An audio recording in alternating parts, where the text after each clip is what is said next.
Good afternoon. We are happy to welcome all of you at our today's event. We are starting a series of press briefings in view of the upcoming general shareholders meeting of PGC Gazprom. In the month to come, we are scheduling 6 events to cover the most important areas of Gazprom Group's operations. All these events are going to be held online. We're going to have a dedicated subject of each event and a dedicated date. The list is available at our website or the company's Telegram channel. We are going to have our first event today to discuss power generation, and I'm going to hand over to Mr. Denis Fyodorov, Head of Directorate at Gazprom and Director General of Gazprom Energoholding. He's going to start with a presentation, and then we'll be ready to take your questions in the Q&A session. Over to you, Mr. Fyodorov. Thank you. Good afternoon, colleagues. I would like to refer to the first page of the presentation, where we outline the key events of 2020 in relation to Gazprom Energoholding Group. As you all know, that was a tough year, with a major impact on our operating numbers coming from the COVID-19 pandemic. Given that fact, our power generation number went down by 11.5%, while heat generation is down by 3.6% given the warmer winter and high ambient temperature. Nonetheless, despite the crisis and the COVID-19 pandemic, we keep implementing our investment programs. The Vodnenskaya heat and power plant has been completed and successfully commissioned in April 2021. We are actively working to deliver further projects in the competitive modernization project selection process, and we are also striving to improve reliability of our equipment. I'm going to say more about our financial results. Given the challenging external environment, our financial numbers turned out to be much better than we had initially planned for. Our Russian accounting standards revenue is down by 3.7%. The EBITDA is down by 5.5% as compared to the previous year of 2019.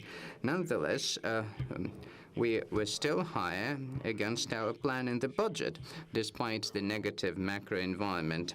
Our leverage, our debt burden is down by 14 billion rubles, and we have obtained a positive outcome from the optimization efforts, standing at 3.8 billion rubles of savings. We have a long-term cost optimization efforts developed by Gazprom, and on top of that, we have undertaken further measures internally, with the overall savings now exceeding 10 billion rubles combined. In 2020, we have also worked to integrate REP Holding into Gazprom Energoholding. For the first time since 2012, REP Holding became profitable at 0.7 billion rubles. So the company is going to distribute some dividends this year. Carrying on. Let's take a look at the key operating numbers for our major generating assets. We see power generation coming down by 11.5%, as I have mentioned earlier. This is driven by the COVID-19 pandemic, as well as by the fact that electric power prices are significantly down at certain periods of time. The prices were as much as 20% down as compared to the same periods of 2019, which has called upon us to work and respond to reduce power generating volumes at the less efficient power plants that are loss-making or less feasible. The heat generation now, again, not much to comment. It's down, driven by the ambient weather temperature. One thing to note, we have worked very actively in those regions where we operate and with the regional authorities. So we have 104% of receivables collections, which is great. We have also worked with the Moscow government. So we have tactically got away from any outstanding amounts due from the management companies, which in turn has allowed the company to demonstrate some great financial performance. The financial numbers are on the slide in front of you. Compared against 2019, Gazprom Energoholding's revenue is down, standing at 491 billion rubles, while the EBITDA is down as well, standing at 116 billion rubles, and the net income is at 49 billion rubles. However, we are much above the original plan or budget for 2020.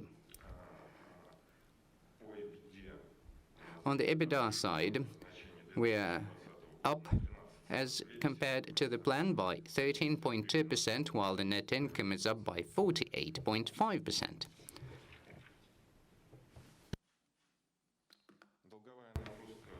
The company's debt is represented on the following page.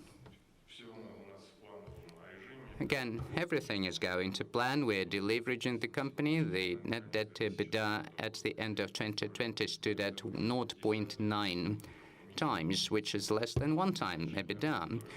The insignificant increase of debt in 2019 was related to the acquisition of REB Holding.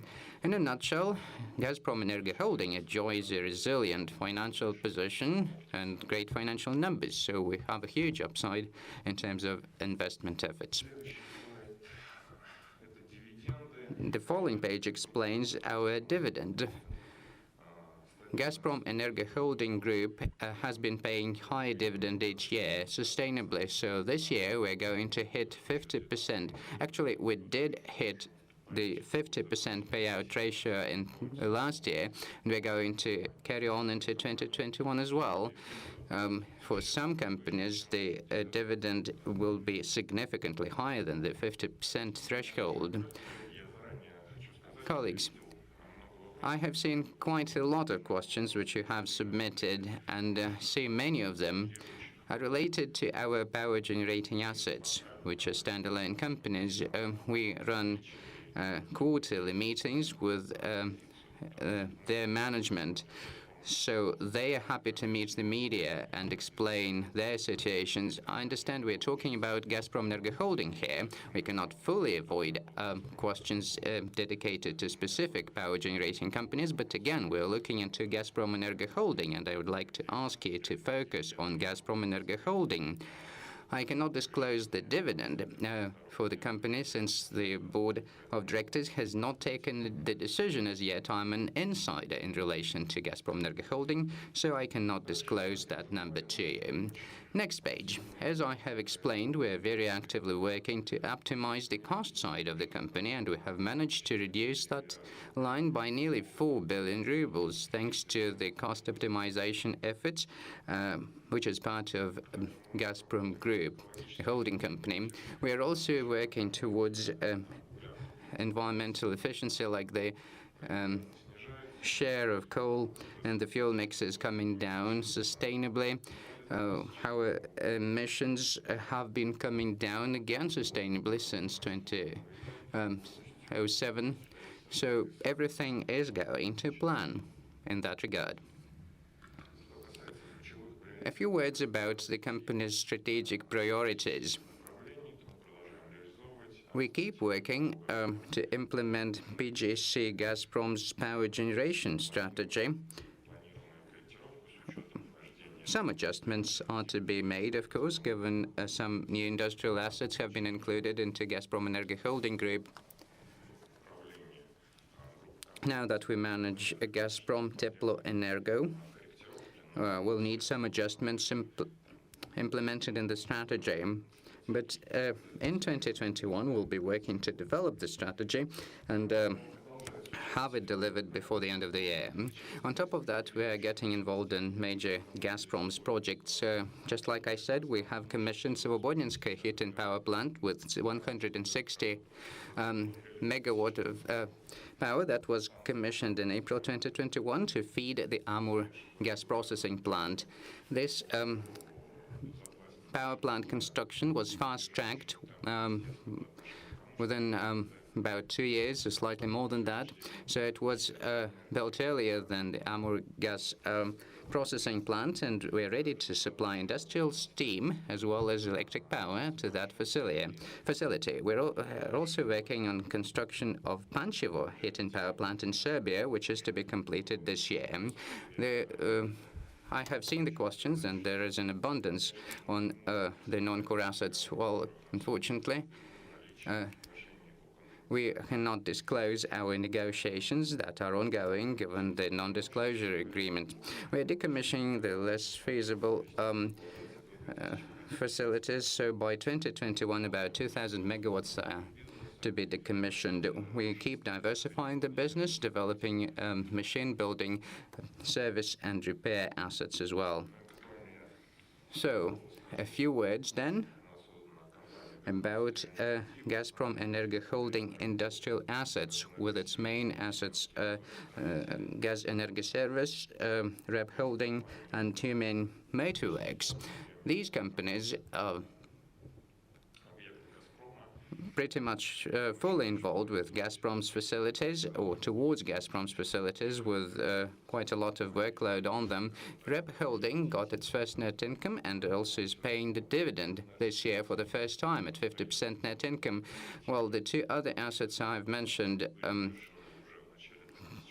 acquisition of those two was completed early in 2021, and we're going to integrate them into Gazprom Energoholding gradually. This is all I would like to tell you, and I've tried to be as concise as possible to leave as much time as possible for your questions. Thank you, Mr. Fyodorov. We're ready to proceed with the Q&A, and the first question is coming from AKM. Svetlana Khorkina, please go ahead.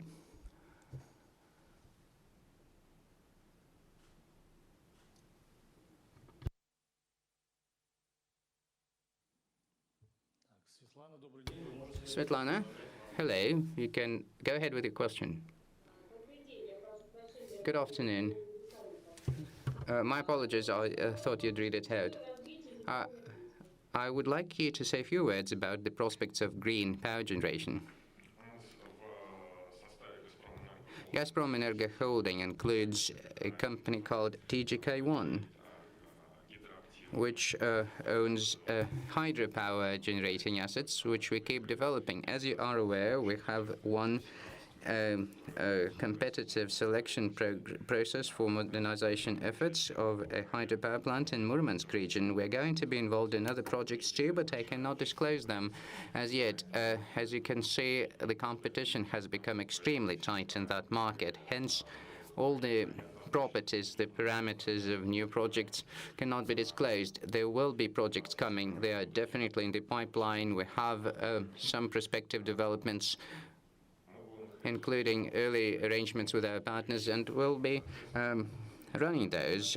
So there will be bidding on renewables in August, and we'll definitely be bidding on that one. I cannot give you the details because that would affect the bidding. On the hydrogen, now we are working on a project at Salavat, where we have a power plant, steam and gas powered, and we have the infrastructure available for the second power unit. Currently, Gazprom Energoholding is working with a number of foreign partners to develop the feasibility study and the business requirements for a power plant fed with hydrogen and natural gas mix. Thank you very much. Thank you. Our next question is coming from Kommersant. Ms. Tatiana Dyatlov, please go ahead. Mr. Fyodorov, hello. I have a question about the turbine offtake. Can you disclose the capex for the project? Don't you fear that 110 units will not be effective? And do you have plans to transfer Novocherkassk heat and power plant towards gas power? You have mentioned you'll be bidding for the renewables in August. Are you going to bid with sun, wind, water power? Hydro is definitely the priority. Whether turbines 110 will be performing or not. Well, we have really looked into the market extensively. Our experts have visited Rostech facilities where these are produced. Obviously, there are some risks, of course, as is the case for other companies who partook in the bidding. However, we can say with confidence it's the third series of 110 turbine, the third mod, if you wish, which has addressed all the drawbacks faced by the manufacturer as well as the companies running the turbines, and those would be delivered, those turbine units will have been delivered to Udarne already before it comes to our power plant. Hence, this project is the least risky for us in our view. So the power plant will be performing, and our negative experience with the power plant in Ryazan will be forgotten. Once you overcome the first issue, it is going to run smoothly. We do not intend to have a full conversion of Novocherkassk plant towards gas. It will be a coal and gas mix. Question, are you going to give out the capex number? Answer, no, I'm not. Thank you. Next question from Interfax, Mr. Ivan Peshinsky. Please go ahead, sir. Mr. Fyodorov, hello, can you hear me? Yes, we can. I have one question. Although you have asked not to ask company-specific question, but it is. This year, Gazprom Energoholding has not disclosed its traditional 2021 financial performance forecast, but maybe you can give out some guidance for the net income and EBITDA of your three major generating assets. And another question, whether Gazprom Energoholding is currently considering how you could localize turbine production in Russia. If so, whom are you talking to? And I have one further question on Svobodnenskoye heat and power plant. Is it going to be managed by Gazprom Energoholding, or could it be acquired by the project, by TGK2? Thank you. Let me start with your first question.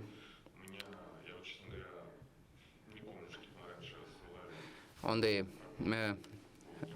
generating companies and their guidance, I really don't recollect it that we disclosed any particular guidance or financial forecast. Well, we have a rather strong financial plan, rather optimistic, and the results of Q1 this year provide us with confidence that we will be meeting the consolidated budget of Gazprom Energoholding for 2021, which has been endorsed by the chairman of the management committee, Mr. Miller, and will have some good financial performance.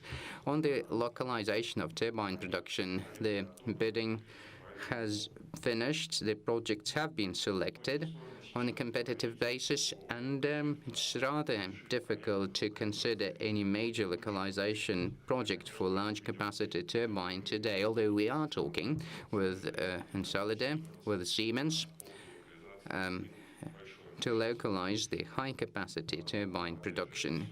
However, all of that is too early as yet, so I don't think I can comment much.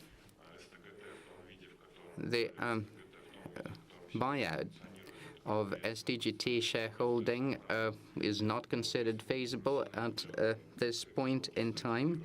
Should any amendments be introduced into their development strategy, this could become realistic.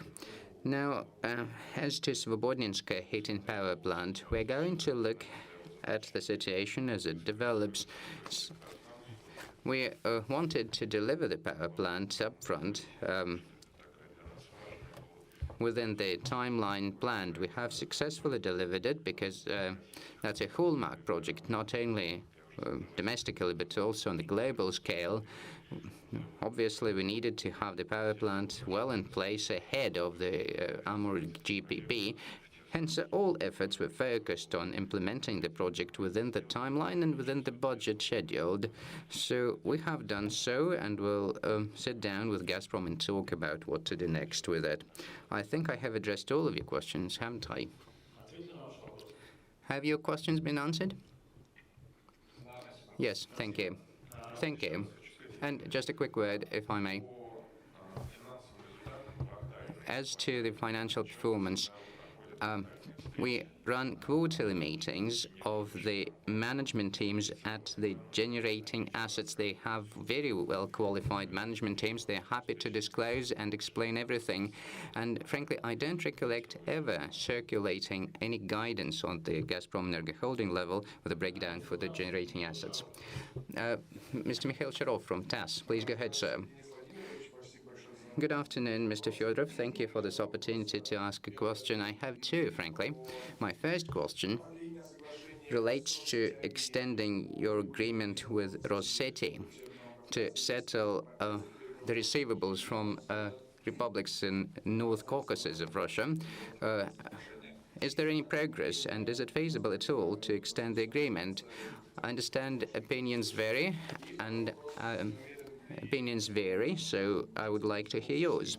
And the second question is whether you would like to be bidding for the power generation assets for Vostochny, and what kind of power generation you're going to bid with.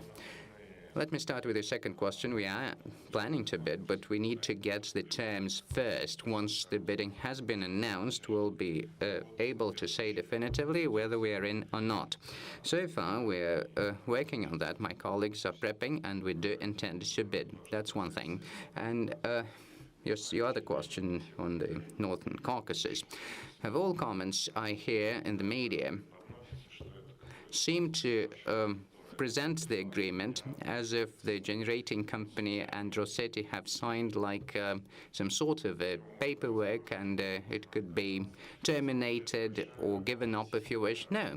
In fact, a major systemic effort has been ongoing for 10 years to settle the receivables due from republics in the Northern Caucasus. It's not only Rosseti, but also all generating companies that have signed up. We have a huge social responsibility on the generating side of the agreement, so unilateral withdrawal from the agreement would be just wrong, in which case we could probably reconsider some other arrangements, some other mechanisms, some other approaches to our burden as the generating assets. You know, we may be unhappy with something as well. But again, once those agreements were entered into and supported by the Russian government, well, they need to be acted upon, and one has to live by the rules prescribed. In the power generating business, every agreement is long-term. You don't set the rules for a short span. So I think with all due respect and my good relationship towards the new head of Rosseti, is very professional. He's very well prepared for the job, but that agreement needs to be extended, and this issue needs to be overcome, and this issue cannot be taken up by us alone. I'm speaking on behalf of Gazprom Energoholding, but I'm also confident that other generating companies will undertake all the measures possible to recover the receivables in question, and will be working in the interest of our shareholders, the main shareholders as well as the minority shareholders. So in my view, this issue should not be on the table at all. We have identified the mechanisms to settle it, and now Rosseti needs to deliver against the commitments they have underwritten. Thank you. Thank you. Next question is coming from Reuters. Anastasia Lodchikova, please go ahead. Good afternoon. Thank you. I have a few questions and a few bits to clarify. You have mentioned you're working with foreign partners to discuss construction of a power plant fed with natural gas and hydrogen mix. Can you give a few names? What foreign partners could be involved, and what could be the total scale of the project? And whether Gazprom Energoholding is considering a project of green hydrogen, given the fact you have a hydropower plant and you're going to bid in the renewables selection as well. Maybe you could say a few words about what you think of the prospects of such projects in Russia.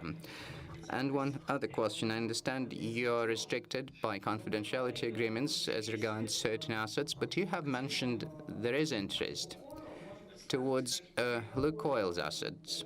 I'm wondering if you have already started some discussions to buy Lukoil's power plants. Thank you. We are not involved in discussions with Lukoil. That's one thing.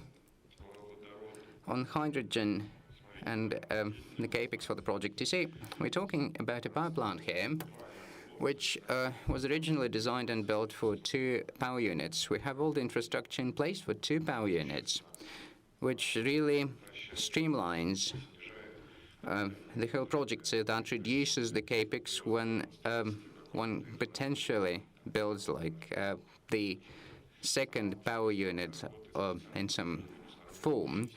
This power plant currently has more than 80% utilization. Currently, we are not going to affect the current power unit available. It is needed for the system, so we're not touching it. The project is not that advanced as yet for me to give you any number of the capex or potential options for the projects. We understand what kind of turbines we'll be using. We understand the mix of hydrogen and natural gas to be applied, and we are talking to the manufacturer of such equipment, which is Siemens, for Salavatskaya power plant. So we're working with Siemens in this regard.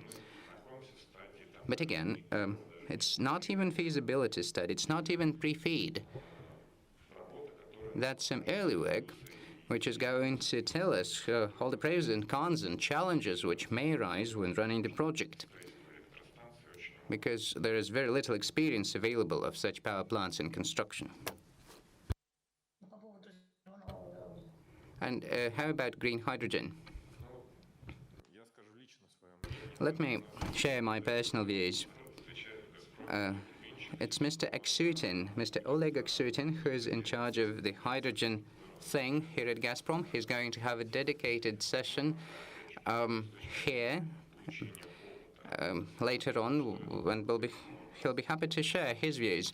We are currently working to build up experience with hydrogen. Whoever manages to do industrial production first, they will be the leader. Whoever makes the equipment for first hydrogen-powered power plants, they will be more advanced. They will have the competitive edge as compared to those equipment manufacturers who haven't obtained that experience yet.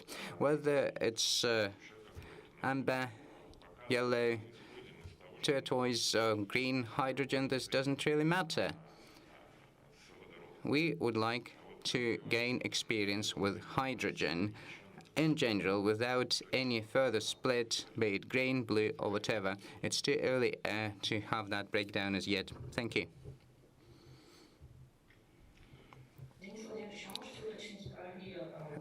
Mr. Fyodorov, can you clarify on the renewables bid in August? Do you intend to bid with small hydro or also sun and wind? Mainly hydro. We did make a bid last year with wind, but the actual price did not make us happy and did not meet our investment efficiency criteria prescribed by the holding company, Gazprom. That's why our bid did not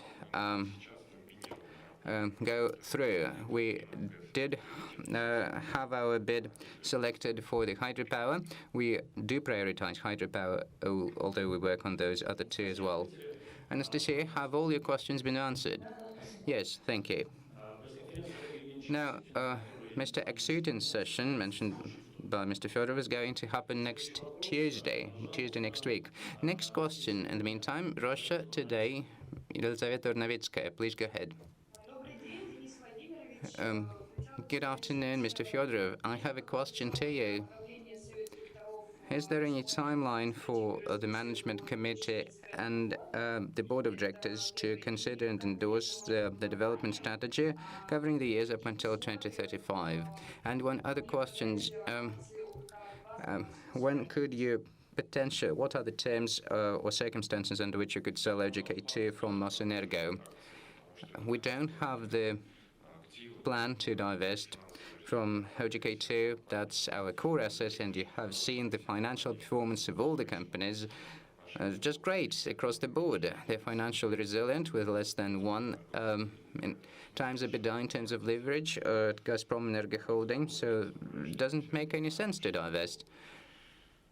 Everyone understands that fundamentally the stock market undervalues this asset, so selling down OGK2 from Mosenergo? No, we don't have this plan, especially considering OGK2 is paying dividend to Mosenergo, and just like I said, it's going to be at least 50% net income. Regarding the strategy, just like I said, given the fact Gazprom Energoholding has expanded its perimeter, we'll need certain adjustments into the strategy, which we're currently devising. So that internal effort is expected to be completed in the third quarter 2021. Whether we'll manage that to finish that before the board? No, I think the board will be considering it next year rather than this year.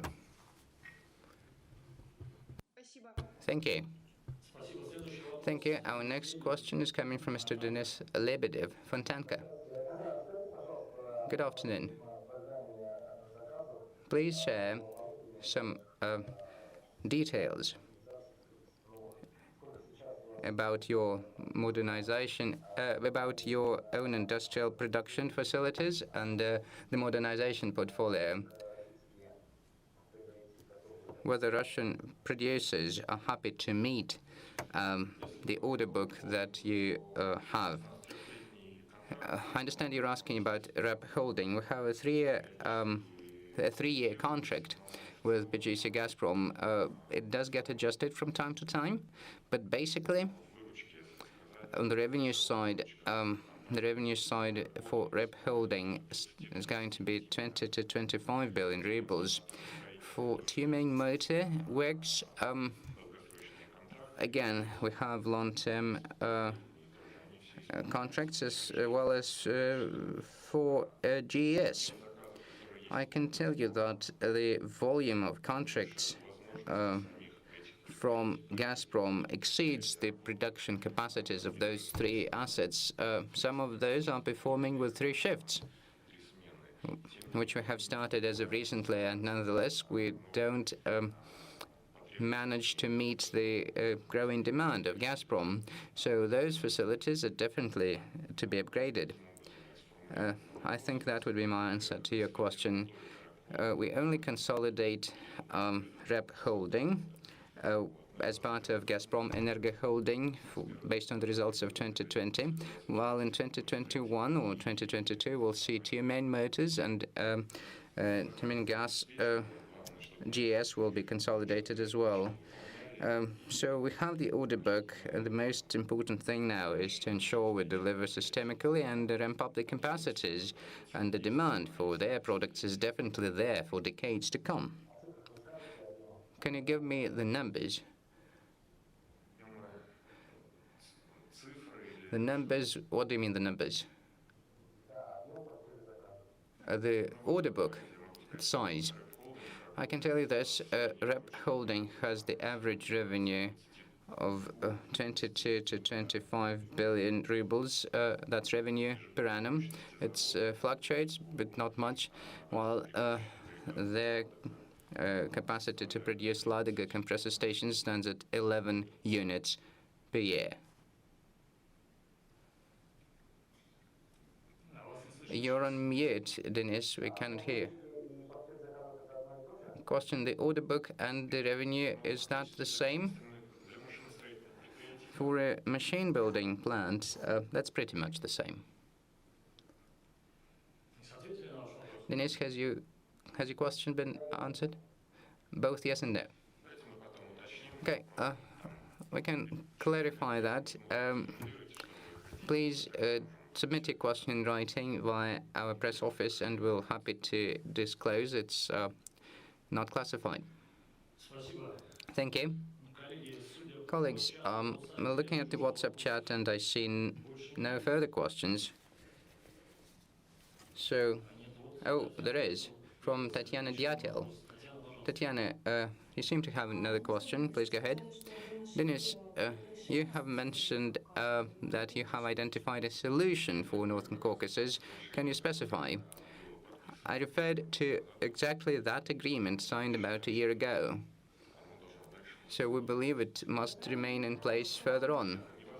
Tatiana, like in the power generation business, you can't really do it like that. You do one thing today, you like it, you don't like it tomorrow, you no longer do it. Trust me, quite a few things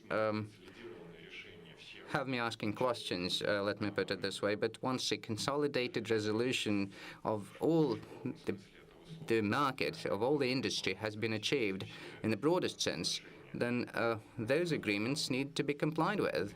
Maybe someone doesn't like something else tomorrow, like any of the non-market markups. So do we break that thing down? No, I don't think so. Once the agreement has been attained and signed up, I hear these media reports about Mr. Levinsky signing it. No, it's not only him, it's all of the power industry, all of the companies. It's a consolidated decision. The Northern Caucasus issue is relevant, but yet a less significant portion of that agreement. It's just a tiny bit, and suggesting we give up that tiny bit and keep everything else in place, I don't think it's fair towards the industry, the energy community. What's the status of this agreement now? Has it been terminated due to non-payment, or is it still in place? Just like I said, our legal team, as well as legal teams at other power generating companies, are working to address that question, but I wouldn't really rush. Thank you. Another question from Mikhail Sharov, TESS. Thank you. Again, Mr. Fyodorov, during the presentation, you have mentioned that based on the 2020 results, you're going to pay about 50% of IFRS net income, while some companies may well exceed that threshold significantly. Can you mention which company specifically? Well, just like I said, I'm an insider for the company, and we have a law on insider information. If I were to disclose this before the board approves, I would have a lot of pain to face, you know. But so I cannot disclose. Please watch those power generating companies' websites. They're going to disclose it. Thank you. And one follow-up question from Ludmila Podobedova. She hasn't managed to join, so she's asking to read that out. Gazprom Energoholding has suspended talks to acquire ETA Plus. Are you going to resume, and in what terms? As of now, we are not discussing the acquisition of ETA Plus. Thank you. Anastasia Lozhikov from Reuters. I would like to ask again on the assets. The fact you're not talking to Lukoil, does this mean you no longer have interest to their assets, or have you concluded your talks and you're not taking it any further? You're not happy with some terms, or have you never done that at all? You're taking me towards disclosing some confidential things, you know. Okay, and what's the other question? You have mentioned you had interest in machine building assets. Any plans to acquire something on top of rep holding? And just like I said, and we have demonstrated it on the slide, we have acquired Gaz Energo Service, GES, and two main motorworks. That's our pool for now. We have further options with some targets available on the market, and we're working on that. On Lukoil, let me put it this way. We're currently not holding discussions with Lukoil to acquire any of their assets. Thank you. Colleagues, I would like to thank you at this point. Should we have no further questions, we're ready to wrap up this press conference. Thank you very much for taking part. Thank you. Спасибо, до свидания. Thanks and goodbye.